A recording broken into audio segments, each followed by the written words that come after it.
Hello everyone, मैं Veenu Verma Excel in Education channel में आप सभी का स्वागत करती हूँ।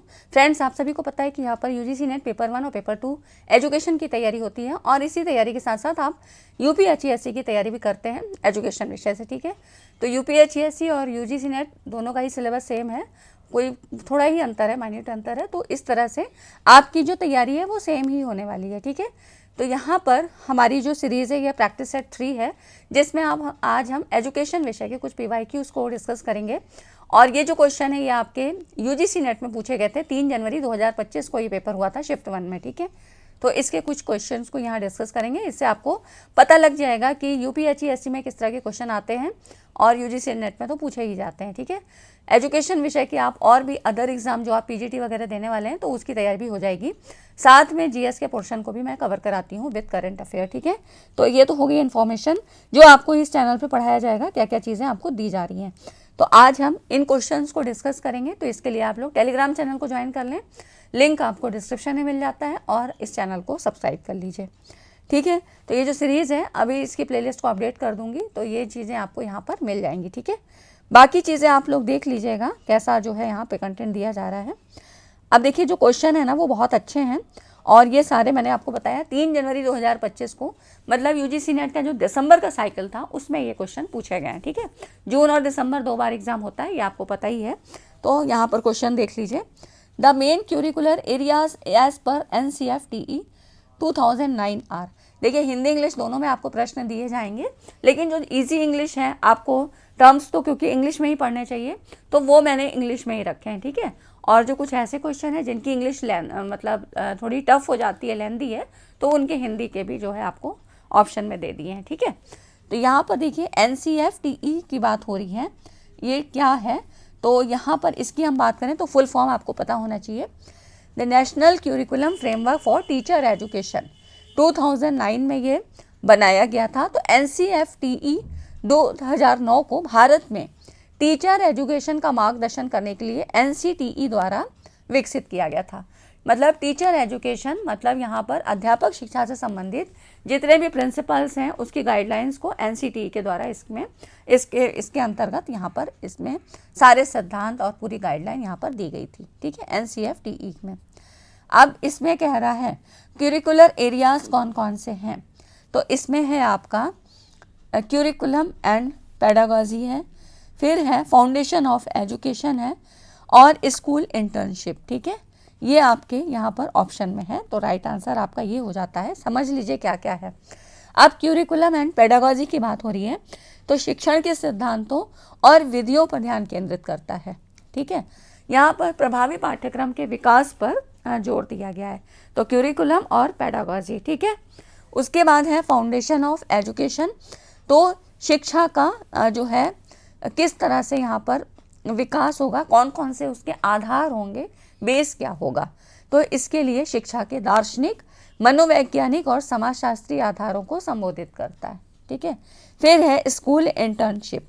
अब इंटर्नशिप से मतलब है वास्तविक स्कूली वातावरण में व्यावहारिक प्रशिक्षण दिया जाए, तो ये हो जाती है इंटर्नशिप प्रोग्राम। ठीक है, तो ये सारी चीज़ें NCFTE में आपको बताई गई हैं। ठीक है, नेक्स्ट है आपका which of the following web 2.0 tool is most effective for collaborative learning in e-learning platform.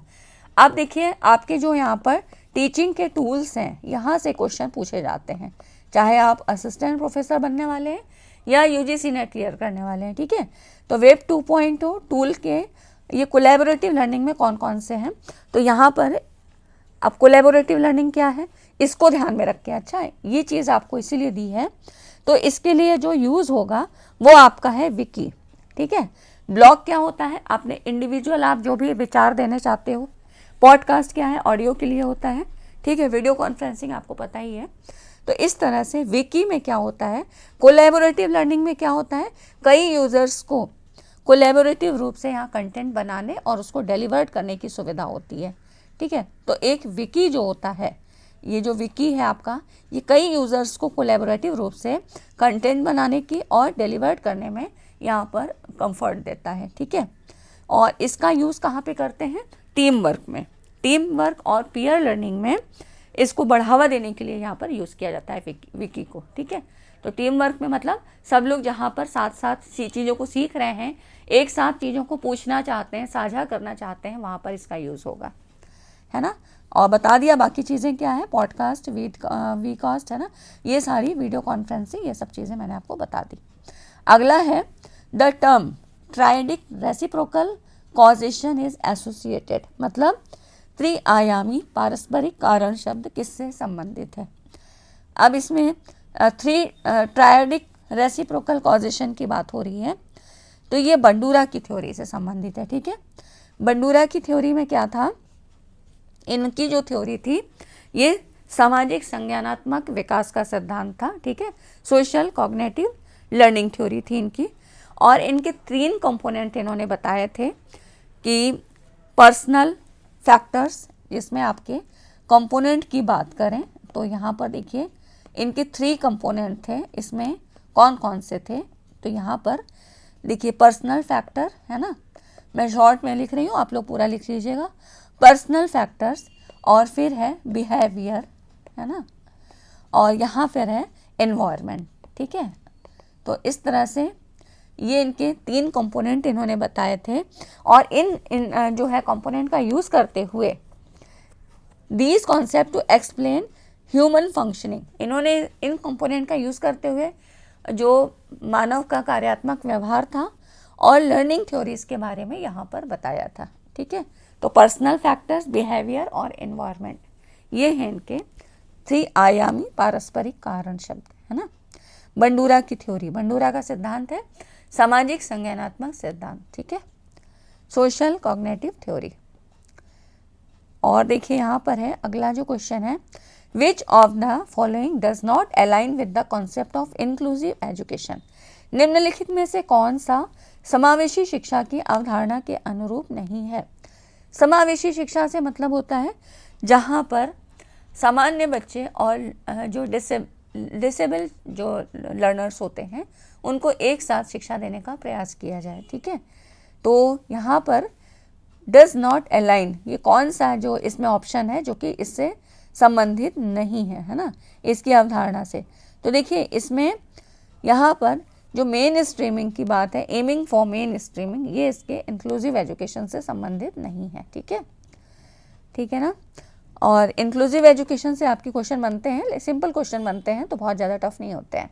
अगला क्वेश्चन देखिए यहाँ पर, अब इसमें कह रहा है 1854 में वुड के जो घोषणा पत्र था, है ना, वुड डिस्पैच जिसकी बात हो रही थी, इनकी सिफारिशों पर 1857 में कलकत्ता, बम्बई और मद्रास ये विश्वविद्यालय स्थापित किए गए थे।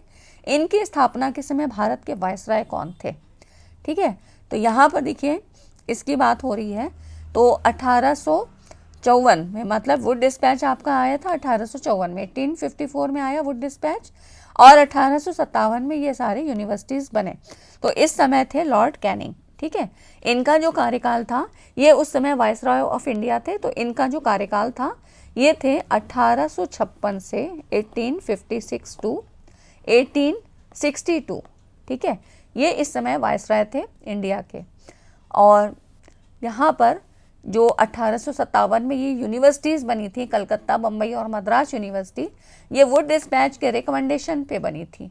और वुड डिस्पैच को क्या कहा जाता है, वुड डिस्पैच को Magna carta of English education in India, ठीक है। तो इस तरह से ये आपको पता होना चाहिए कि इसको अंग्रेजी शिक्षा का मैग्ना कार्टा कहा जाता है, वुड डिस्पैच को।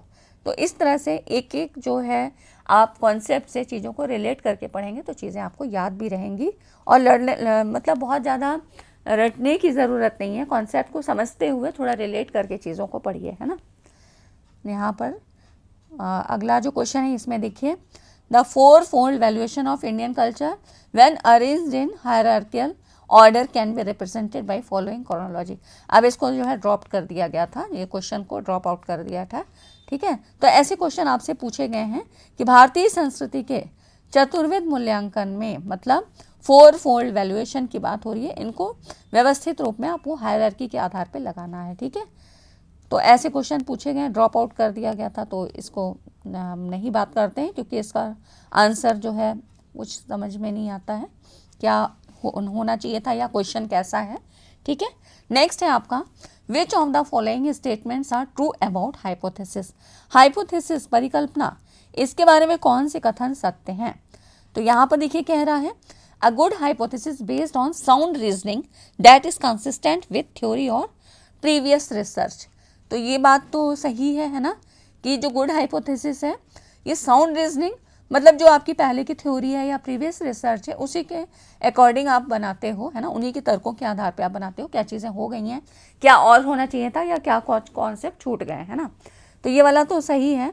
फिर है ए डिडक्टिव हाइपोथेसिस है generalisation based on specific observation. Next है यहाँ पर आप देखिए एक उदाहरण दे रखा है कि 10वीं कक्षा के जीव विज्ञान के छात्र जिन्हें इंटरैक्टिव मल्टीमीडिया का उपयोग करके निर्देश दिया जाता है वे केवल नियमित निर्देश प्राप्त करने वालों की तुलना में उच्च स्तर पर उपलब्धि प्राप्त करते हैं। ये नॉन डायरेक्शनल हाइपोथेसिस का एक उदाहरण है ना। तो यहाँ पर देखिए अब ये परिकल्पना के बारे में बात हो रही है, लेकिन यहाँ पर क्या है डायरेक्शनल नॉन डायरेक्शनल की बात हो रही है, ठीक है, तो ये नहीं होगा।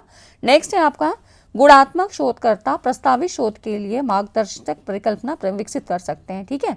तो क्वालिटेटिव रिसर्चर्स में develop guiding hypothesis for the proposed research, है ना। अब यहाँ पर देखिए आपको ऑप्शन भी दे रखे हैं, तो अब दो ऑप्शन छांटने हैं आपको।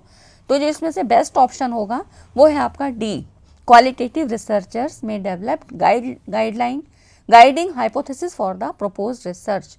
तो इसलिए क्योंकि यहाँ पर देखिए आपका जो ये वाला तो बिल्कुल समझ में आ रहा है कि जो ए ऑप्शन है good hypothesis based on the consistent with theory of previous research, मतलब ये सुनिश्चित करता है कि परिकल्पना जो विश्वसनीय है और टेस्टेबल है, मतलब इसको जांचा जा सकता है, इसका परीक्षण किया जा सकता है, ठीक है, तभी तो वो गुड हाइपोथेसिस बनेगा। और दूसरा कह रहा है कि क्वालिटेटिव रिसर्चर्स, तो क्वालिटेटिव रिसर्च क्या होती है, क्वांटिटेटिव की अपेक्षा ज़्यादा फ्लेक्सिबल होती है, ठीक है। तो क्वालिटेटिव रिसर्च में हमें डायरेक्शन और उसकी मतलब और हमें फ्लेक्सिबिलिटी मिलती है बहुत ज़्यादा, यहाँ पर उसको मतलब हम टेस्ट कर सकते हैं, और फिर इसकी जो ऑथेंटिसिटी है वो क्वांटिटेटिव रिसर्च के जो है की जा सकती है उसके थ्रू, है ना। तो इस तरह से क्वालिटेटिव रिसर्चेस में develop guiding hypothesis for the proposed research, है ना। तो इसके द्वारा गुणात्मक अनुसंधान के द्वारा आपको एक गाइडलाइन मिल जाती है, ठीक। तो ये ऑप्शन दोनों ऑप्शन आपके सही हो जाएंगे, है ना, ए एंड डी। तो ऑप्शन के अकॉर्डिंग आपको आंसर देना है। अगला है arrange the following in chronological order, जिसमें आपको अब इनके जो है इनके नेम वो ईयर्स याद होने चाहिए, तभी आप क्रोनोलॉजिकल में लगा पाओगे, है ना। तो इसमें देखिए रॉयल रिस्ट्रिक्शन ऑन एजुकेशन, अब ये रॉयल रिस्ट्रिक्ट ये 1817 में आया था, है ना, ये आया आपका 1817 में। फिर स्टैनले डिस्पैच ये है आपका 1854 में, जब वो डिस्पैच आया था उसी के समय आया था। फिर है आपका यहाँ पर देखिए हंटर कमीशन 1882 में आया था, ठीक है। तो इसीलिए जितने भी ये सारे हैं शिक्षा से संबंधित जितने आयोग और समितियां थी ये आपको याद होना चाहिए, और मैंने भी वीडियो बना रखा है तो आप लोग चाहें तो उसको देख लीजिए। हर्टॉग यहाँ पर देखिए आपका हर्टॉग कमेटी ये 1929 में आया, और फिर है सार्जेंट योजना 1944 में, है ना। तो इस तरह से ये जो अब इसका क्रोनोलॉजिकल ऑर्डर आप लगा सकते हैं, जिसमें कि ये है आपका यहाँ पर देखिए सबसे पहले कौन सा है, बी है ना, फिर ये वाला ऑप्शन आपका राइट आंसर है बी ई ये, ठीक है। तो इस तरह से ऐसे क्वेश्चन पूछे जाते हैं जिसमें आपको थ्योरी का पूरा कॉन्सेप्ट पता होना चाहिए। फ्रेंड्स वीडियो अच्छी लगी तो लाइक एंड शेयर करिए। क्वेश्चन आपके दोनों के हिसाब से मुझे बनाने रहते हैं, तो सिलेबस बिल्कुल ध्यान में रखते हुए कौन से क्वेश्चन आपके लिए पूछे जा सकते हैं, कौन से इंपॉर्टेंट है, ऐसे ध्यान में रख के चीज़ों को बनाना पड़ता है, तो बहुत मेहनत लगती है। वीडियो को लाइक एंड शेयर ज़रूर किया करिए, ठीक है। और नेक्स्ट है आपका देखिए which of the following are true about inclusive education. अब इसमें कह रहा है कौन कौन से कथन सत्य हैं समावेशी शिक्षा के बारे में। अब देखिए समावेशी शिक्षा का उससे पहले हमने क्वेश्चन किया था, अब यहाँ पर देख लीजिए ये है आपके it is a part of a wider strategy to develop an inclusive society, एक समावेशी समाज विकसित करने की व्यापक रणनीति का एक हिस्सा है, सही बात है, ठीक। It acknowledge that not all children can learn in a general class, ठीक है, ये स्वीकार करता है कि सभी बच्चे एक सामान्य कक्षा में नहीं सीख सकते। और फिर है यहाँ पर देखिए, it involves restructuring school culture, है ना, इसमें विद्यालय संस्कृतियों का पुनर्गठन शामिल है। और फिर विविधता सभी के लिए सीखने का समर्थन करने वाला एक समृद्ध संसाधन है। यहाँ पर देखिए, विद्यालयों से अपेक्षा नहीं की जानी चाहिए कि सभी बच्चों की सीखने की आवश्यकताओं के अनुसार बदलें, ठीक है, तो ये तो नहीं होना चाहिए, ये वाला राइट है आपका। और यहाँ पर देखिए आपका सी ऑप्शन सही है ना, और फिर डी, ठीक है, तो ऑप्शन आप लोग देख लीजिएगा, ठीक है, हो सकता है यहाँ पर मुझे टिक लगाने में गड़बड़ हो जाए, है ना, तो यहाँ पर देख लीजिएगा, ठीक है, ऑप्शन आपको क्या क्या दिए हुए हैं यहाँ देखिए, क्योंकि ऑप्शन जैसे आपको दिए ना उसी के अकॉर्डिंग आपको आंसर में जाना है, ठीक है। नेक्स्ट है, which of the following is not a test of creativity. अब यहाँ देखिए सृजनात्मकता, इसके जो है प्रतिपादक कौन थे, तो टॉरेंस थे, ठीक है, इनके जो समर्थक थे टॉरेंस को माना जाता है। अब आपको बताया भी था MMPI वगैरह के बारे में, हम लोग यहाँ पहले डिस्कस कर चुके हैं, तो उस वीडियोस को आप लोग देख लीजिए, सीक्वेंस से देखिए तो आपको चीज़ें पता लग जाएंगी।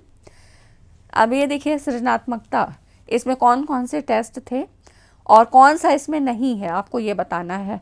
तो यहाँ देखिए सभी आपको लग रहे हैं, remote associate test, Sharma's divergent, है ना, तो ये वाले सारे ही हैं, मिनीसोटा है ही है, MMPI 2 हमने पढ़ा था पहले, है ना, MMPI के बारे में यहाँ पढ़ा था, और मिनीसोटा मल्टीफेजिंग पर्सनैलिटी इन्वेंट्री, है ना।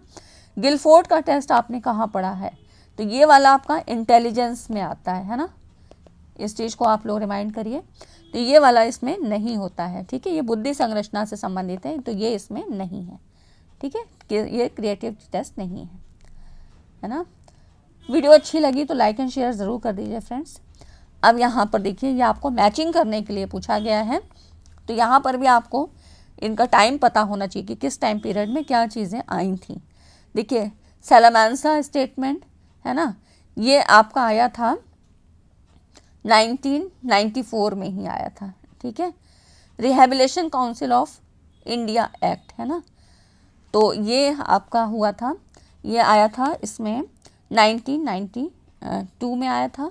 उसके बाद है the persons with disabilities act, ये आपका इसमें 1995 में आया था। फिर है national policy for persons with disability, ये एक पॉलिसी थी जिसमें इनके अधिकारों के बारे में बताया गया था, तो ये 2006 में आई थी, ठीक है, तो इस तरह से ये आपको याद होना चाहिए। तो आंसर आप लोग देख लीजिएगा इसमें कौन सा राइट है, ये सारी चीज़ें आप लोग नोट करते चलिए तो आपके एक शॉर्ट नोट्स तैयार हो जाएंगे, ठीक है।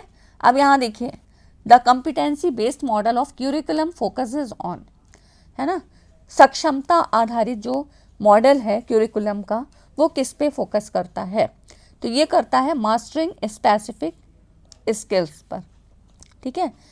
पाठ्यक्रम का जो योग्यता आधारित मॉडल है छात्रों को विशिष्ट कौशल प्रदान करने और प्रदर्शित करने पे फोकस करता है, तो ये मास्टरिंग स्पेसिफिक स्किल्स इस पे फोकस करता है। तो ठीक है फ्रेंड्स, ऐसे ही हम 15-15, 20-20 क्वेश्चनों को हल करते चलेंगे तो आपकी एक तैयारी हो जाएगी और क्वेश्चंस के पैटर्न को भी पता लग जाएगा कि किस तरह के क्वेश्चन आते हैं, ठीक है।